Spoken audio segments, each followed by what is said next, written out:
Hi, Artie here from Bar Mills. This is a tutorial. We call this a page by page. In this case, it's for Clark's Woodworks. Now, you understand this tutorial has to cover both HO and N scale as well as O scale. And what we have here is the instruction booklet. If you're an HO scale, yours will look just like this. If you're an N scale, it may be a page more or a page less, because there are differences in the kits and the way they're constructed. And the same thing goes for O scale. I hope you don't mind the drink over here, but need it today. Anyhow, we're going to go through this. If you've got the kit, you already know that you can refer to this as we speak about construction. So rather than put a lot of graphics on the screen, which I normally don't mind doing, honestly, they may not coincide with what you're holding in your hand, depending on what scale you're modeling in. First page here, this happens to be, of all things, the N scale one. I printed out instead of the HO one. And it's going to be definitely different than the HO one.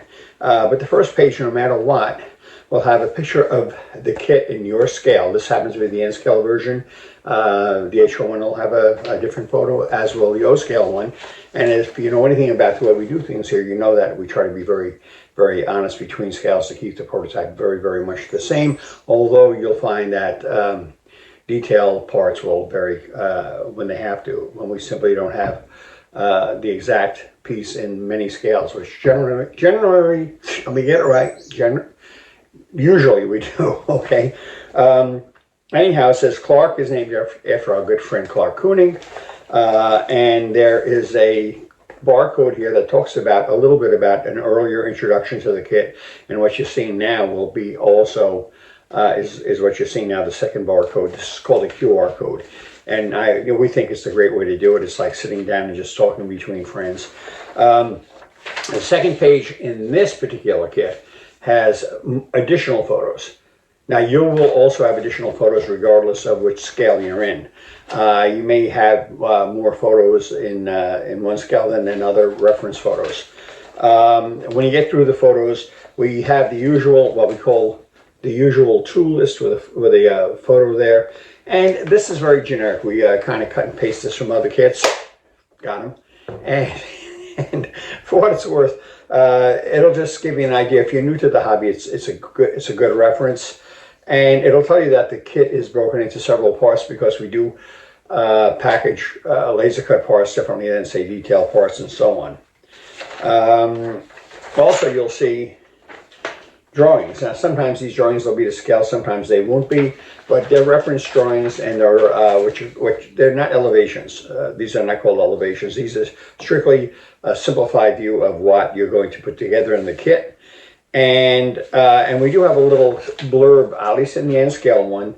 Here again, another QR code up in this corner about the importance of interior bracing. The guys out there that know how to build kits know this already.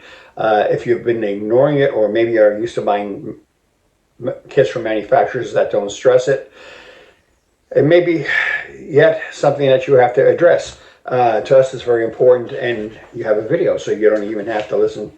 Well, you have to listen to me, but you don't have to read it. Then we go on to, and this will depend upon the kit, because kits have different components than each other, but then you'll go on to part numbers. And there'll be parts for, like LB means laser board. Okay, P16 means plywood, that's a 1/16 of an inch thick. CB means clapboard. In the case of N scale and O scale, you'll find that the windows and doors are totally laser cut. In the case of HO scale, you'll find that there's a lot more plastic windows and so on in that kit, simply because we manufacture our own windows. We don't manufacture freight doors because we don't like plastic freight doors. It's a fast way out, but it's simply not the Bar Mills way. So you'll see that there are less instructions to a point in HO scale, because you don't have to discuss assembly of every window component. Also, there is I just noticed here, we have a little barcode here again on the bottom of one of these pages that says choosing the right color for your building, because people sometimes have difficulty figuring out what color they want to paint it. They'll paint it our color, more or less, but you don't have to do that. There's some stripling information here, and we're going to keep turning pages here. Now, I have to tell you, this, I know an N scale is a little different than an HO. In N scale, we go to a page that I've taken some photos of earlier builds of the kit as I went along. And you're not going to necessarily have that in HO scale, but there'll be a similar sequence. Also, there's a depiction of the floor walls and how they fit together, and the fact that we do use corner posts on our kits. We don't have stick-em-ons or that kind of a thing. We talk about the two-color painting system because the way we built it, it is in basically a white building with a kind of a grayish-green stripe along the bottom. So we discussed that a little bit. And we also, on one of the pages, and here again, it could be all from what you're looking at, and I'll hold this a little closer. I don't know if my hand may be a little bit over that. We're talking about some trim. Now, normally you don't paint the trim until after the building is done. But the fact of it is, in this case, when we put together the shell, the trim became very much part of the shell as it was painted in the same color. So we actually assembled and applied the trim to the shell, and then primed it, and then painted it, and finally went and added the stripe along the bottom because, you know, what's the sense of doing everything twice? And by the way, normally on primer, I use flat white. I start with gray, primer gray, and then I follow it up with a light missing of flat white, but I use a regular rattle can primer. Of course, with the color green, we couldn't do that. We had to hand paint that in. But so many buildings are white, it's especially useful to have a shakeable can of primer, especially white for most windows, because windows can be difficult to paint with a brush. But with the primer, hit them with a coat of gray, hit them with a coat of white for the most part. Of course, if you want to use another color, you can use an airbrush or a, God forbid, regular brush. A reminder, always start with the interior bracing and a light coat of gray primer. That's what I actually wrote here. The walls can be individually painted before assembly, although in this case, that's not the way we did it. We kind of assembled the four walls, you know, with the interior bracing in place, primed, and painted it even with the front trim, which is illustrated here in position. Now, I have to tell you, if you're doing N scale or if you're doing O scale, you'll see a lot more of this kind of illustration because there is more to assemble because we have to do our own windows in N scale and O scale, where the HO guys have the plastic windows, although the doors are very rarely plastic, especially freight doors will never be plastic.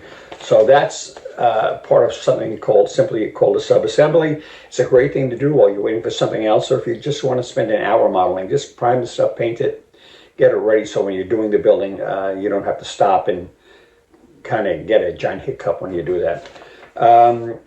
Here again, more assembly photos, or actually diagrams. We're very big into that. It's certainly easier to take a photograph, but they'll never be the clarity is not there with a photo that it would be with these drawings. We discuss all kinds of things here about preparatory things for putting on the roof panel and so on.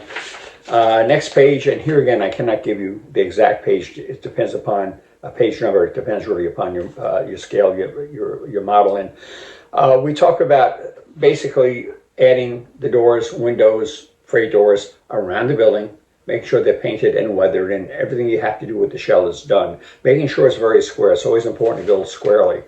And there's, as usual, there are roof panels out of cardstock. Very easy to use, self-adhesive roofing. And in this case, it's tar paper roofing. And we actually have on this page, N scales will recognize this. You may have to search around a little bit if you're in HO or O scale. You'll see yet another barcode, a QR code down here. And we talk about our installation methods for tar paper roofing.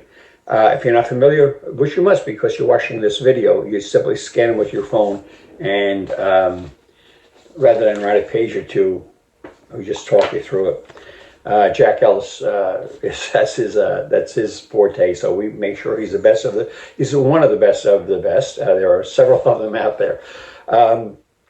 Here again, the next page, simply more talk about support brackets, door and window location. We're kind of reiterating because a lot of guys skip through things really quickly, and we rethink it and rethink it again. And sometimes we even get caught up in the mud here, just doting on one aspect of the build. It's not unusual. In this kit, there is also, and you can see it up here, there is a base that's made out of task board, and it's the shape of the foundation of the building, which includes the component which is etched with a to look like sidewalks. So the building has its own base, so you can, use the base as a platform for putting all kinds of details. What else do we have here? Of course, there's loading docks. Anything like a loading dock or the lamps that hang out of the building, I prefer to do very, very last, because they're the most delicate things, because they're basically appendages and they're more likely to break, especially the loading docks. Now, you'll see the loading docks in HO scale use little brick pilings that you may have to sand down a little bit to get your proper height for both rear loading docks. Where in N scale, we actually use strip wood, just scrap strip wood, and build up like what would be a railroad tie kind of piling to build up to the height. We simply don't have that casting available in N scale, certainly not in N scale brick, where it'd be very difficult to see, let alone to develop. We've added a general video here about how to add, and you can see it right there, it's really big, how to add rooftop details, because this kit has some amazing details, and they hold through the scales, okay? They're resin, they can be large, especially in O scale, and they take a little bit of manipulation to get right. So we have a video that we've done on how to mount any kind of details. This one focuses more on chimneys, but it will work for anything. How to add them to your roof, and how to get the look that you see on the first page of the kit, where you see the photo of it. So it's we discuss it verbally right here. So if you don't have a computer, or if you don't want to go through the effort of just hitting this on your phone and watching it, but we don't assume everybody has a computer, but we assume pretty much everybody has a computer, or at least an iPhone, which is really all you need for this. So we talk about the many details. Going back to the home page on this, there are 2 vents on the roof, plus a larger vent right here with pipes coming out. So much of the character of the building is gotten from the roof. Also, for the back of the building, and here again, I don't know if you can see it, but here's a photo that's in the kit. The back of the building is quite substantial as far as details go, and that would have the 2 loading docks on it. Okay, so that's the details. Let's keep turning pages. We do have just a blurb. There's some Instafence in every one of these kits, because it helps make the scene. Selling and manufacturing the structure is one thing, but we're all about telling the story. And having a piece of fence there with stuff along it, with signs on it and so on, really helps define the area that model will occupy on your model railroad. So we do give you a short length of fence that you can play around with. And if you want to see how we used ours, and you don't have to use the fence the way we use the fence, you can use ours for reference. But it's a piece of fence, and if you need more, it's called Instafence. We actually do sell it. We suggest everybody has at least a couple packages, because frankly, of all the things we've done through the years, it's probably the most universal, because every scene needs something to help define the scene. And here again, we have another barcode, it was QR code, on how to build a fence. We try to make this really user-friendly. It's things that I think many of us wish would have been available a lot sooner. Whether other manufacturers do this or not, I don't know. It's not my concern, but we try to do the right thing. Now, what's not, I realize in this book, is we did not get heavily into the large sign that goes across the front of the building. That will be added to this book. I know it's in the HO book already. I overlooked it here. Oh, I take it back, it's here. It's just a quick illustration of how to do that front sign, as well as the signs, which include, generally we give you extra copies of the signs, and sometimes we scale them to different sizes if they're just signs that are just random signs that you put on the fence or the side of the building. We'll take our sign, our computer file, and scale it so you can use them in different places. How hard is this building? It's not hard. It's just a matter of taking the patience to do it, and studying the photographs, asking questions, and of course looking at these videos. This should reasonably take you, if you're a serious modeler, no less than 3 nights if you want to do a legitimate job. There's paint involved, there's gluing involved, there's conceptualization involved that you're going to have to partake in because it's your model. The most important part of the model, I've seen our models built where they don't look like our models. They're just not done to that point of finesse. And that is up to the modeler. So your job is actually more critical in a lot of ways than our job here is in designing the conceptualization of these, the manufacturing of these, and the support of the kits that we make here. But we do try to help. And like I say, these instructions are not universal. They are universal, but they're universal with a caveat between the 3 scales. I happen to go through the N scale of all things just now. The O scale will be similar to the N scale because here again we have to build windows and install them where the HO uses plastic windows. But generally the feel for the building, how we weather it, a lot of things that we do can be found on the videos. So rather than have a 40-page instructional booklet that'll just put you to sleep, no, hopefully this doesn't put you to sleep. That's our approach here at Bar Mills. So I want to thank you all. If you have the kit, you've already been a Bar Mills supporter. Chances are you already have a catalog inside the kit too, because that's the way we do things these days. Of course, years down the road, that statement may not be relevant. At any rate, I appreciate your support, and we like to think we're doing it right, and we appreciate everything you've done for us because we're getting close to 25 years, and that's a pretty good run for any company, especially a company that has such persnickety, itsy-bitsy, looking at every detail kind of modelers, which I hope many of you guys are, because that's kind of what makes Bar Mills, is that we too look for those same qualities in a model when we design one. So for Jim Mooney, Jack Ellis, my wife Nancy, of course Lenny, and the rest of the crew, I want to thank you for joining us on this page to page. Thanks a lot, Marty from Bar Mills.